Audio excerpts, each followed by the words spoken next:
खर्चा हम करवाइले। कैसे चले की कार फुल व्यवस्था बा हो।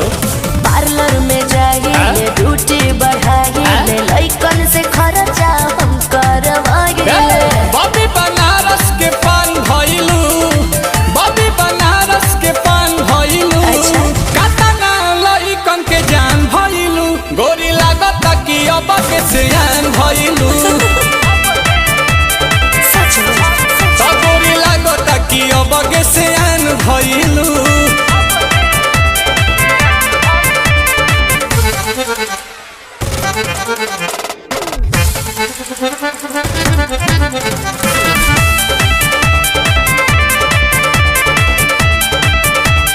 कुछ भी बोलते हैं। दिलवा के कहले बारू चोरी हमार तू तो गोरी, टुकुर टुकुर ताकि तोहार ओरी बुझाई। लेकमी के लिपस्टिक लगाइले, लोटस के फेशियल कराइले।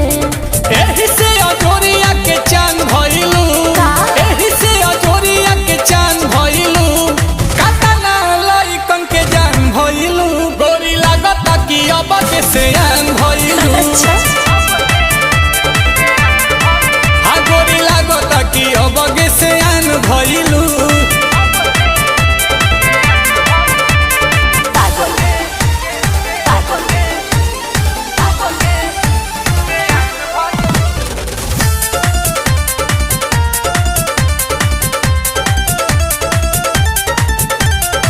पहले बारांड बाड़ू गुची, करेलू बात ऊंची, बवाल बाटी मांड तहार बूची।